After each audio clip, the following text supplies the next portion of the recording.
Have you ever been so nervous that words just vanish? Like, your brain hits a roadblock and your tongue? Totally tied. It's not magic.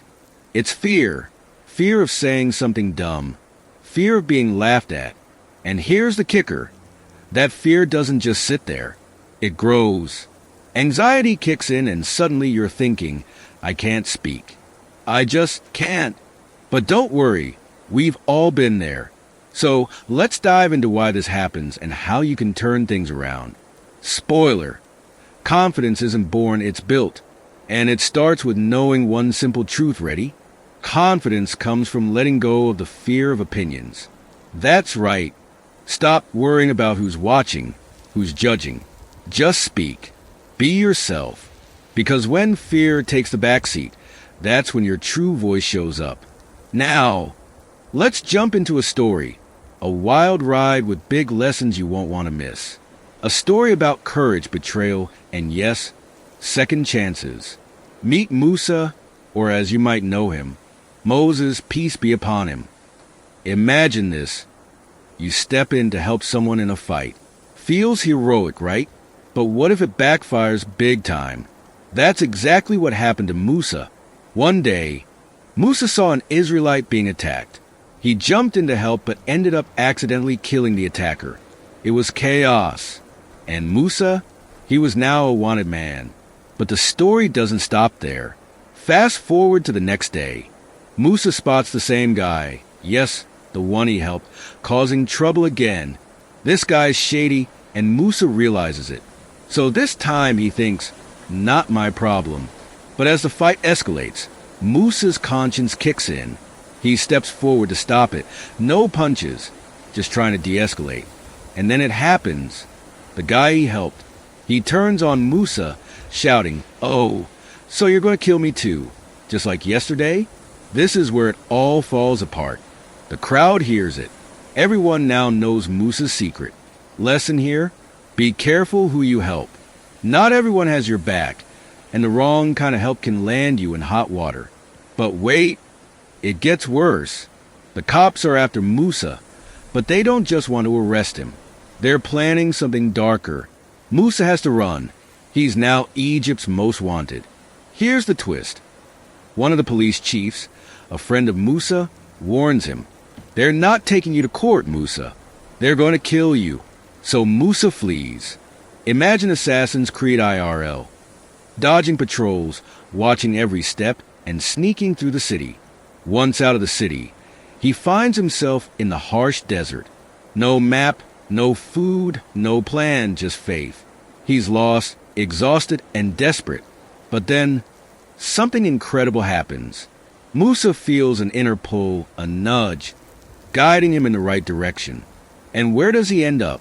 At a watering spot in a place called Madian. Coincidence? No. This is divine guidance. A reminder that even in the darkest moments when you're lost and alone, you're never truly on your own. After escaping Egypt, Musa finds himself in the vast, unforgiving desert. No supplies, no clear direction, just the endless sand stretching out before him. Imagine the uncertainty, the fear of every step leading nowhere. But deep down, Musa holds on to one thing, hope. Then, as if by instinct, he starts walking. It isn't random. It feels like he's being guided. Step by step, he finds his way to Madian, a place where his story takes an unexpected turn. At a watering well, he notices two women struggling to get water for their flock, while other shepherds push past them. Musa steps in, offering to help. He doesn't just draw water for them. He ensures they're able to take care of their task with ease. This simple act of kindness, it changes everything. Grateful, the women return to their father and tell him about Musa. Their father invites Musa to his home, listens to his story, and sees his potential. This is where Musa's life takes a brighter turn. He's offered shelter, a job, and eventually one of the daughters' hand in marriage. For the first time, Musa has stability, a family, and a new purpose. He's no longer just a fugitive from Egypt. He's building a life of his own. But little does Musa know, His journey is far from over. Years pass, and one day, while traveling with his family, Musa notices something unusual: a fire glowing atop a mountain. Curiosity sparks. He tells his family, "Wait here. I'll go check it out and bring back some of that fire or directions to the nearest town." But what happens next isn't what Musa or anyone could have expected. Musa climbs a mountain, expecting to find people around the fire, perhaps a camp or someone to guide him. But as he approaches, something extraordinary happens. A voice calls out, "Musa?" Imagine the shock. He's never been to this place, never met anyone here, yet someone knows his name. The voice continues, "I am your master. Take off your shoes, for you are in a sacred valley." This is no ordinary encounter. It's the moment Musa comes face to face with divine revelation. Allah speaks to him directly, giving him a mission that will change his life forever.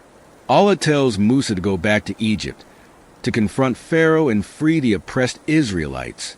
For Musa, this is overwhelming. Egypt is the place he fled from, the land where he's a wanted man. And now, he's being told to return? Musa expresses his fears. "They'll call me a liar. I'll get anxious. I won't be able to speak clearly. And on top of that, there's a crime on my record. They'll kill me." But Allah reassures him, "Not at all. Both you and your brother Harun will go. I will be with you, listening and seeing." Allah also gives Musa tools for the mission: a staff that turns into a serpent and a glowing hand, signs to prove the truth of his message. Armed with faith, courage, and these miracles, Musa sets off to face Pharaoh. Musa returns to Egypt, now on a mission from Allah. With his brother Harun by his side, he stands before Pharaoh, the most powerful and arrogant ruler of the time. Pharaoh, who claims to be a god, dismisses Musa with ridicule and disbelief. But Musa isn't alone. He presents the signs Allah gave him. First, his staff transforms into a powerful serpent, slithering and striking fear. Then his hand glows with a radiant light, undeniable proof of something beyond Pharaoh's control. Pharaoh, stubborn and defiant, refuses to believe. Instead, he accuses Musa of sorcery. To discredit him, Pharaoh gathers the best magicians in Egypt, turning it into a grand spectacle. The magicians throw their ropes and staffs, creating illusions of serpents slithering on the ground.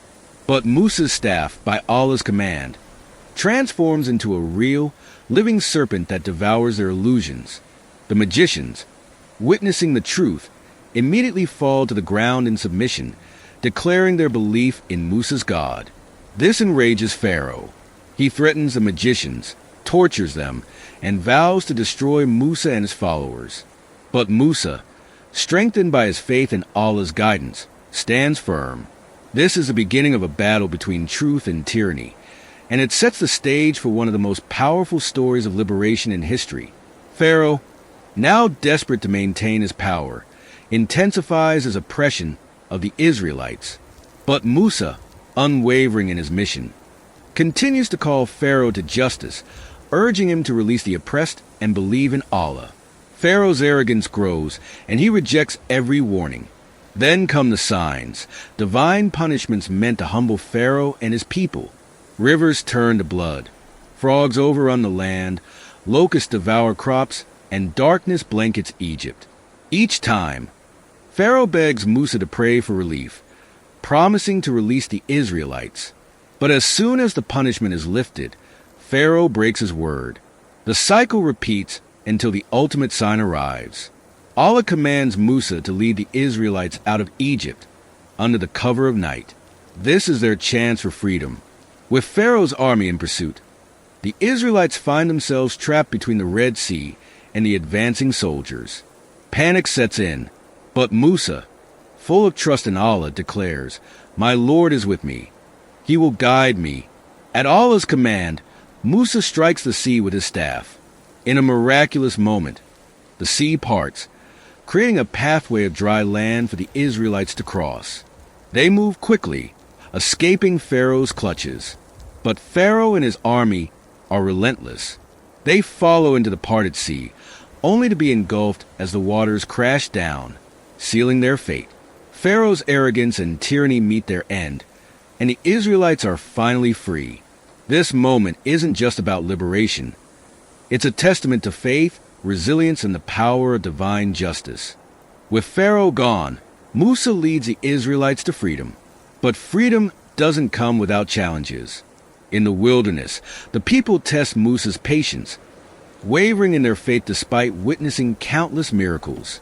They complain, demand more, and sometimes even revert to old habits of idol worship. But Musa's leadership remains steadfast. His journey teaches us a timeless lesson. True leadership isn't about power. It's about perseverance, compassion, and unwavering dedication to a higher purpose. Musa's story is a beacon of faith, resilience, and the courage to stand against tyranny, no matter how impossible the odds. And here's the thing. This story isn't just ancient history. Its lessons are alive today, reminding us to face our fears, trust in the divine plan, and stand for what's right, even when it's hard. If this story inspired you even a little, let me know in the comments. What's one challenge you're facing that requires courage? And before you go, make sure to hit that subscribe button and turn on notifications so you never miss another story like this. Trust me, you won't want to miss what's coming next. Thanks for watching, and I'll see you in the next one.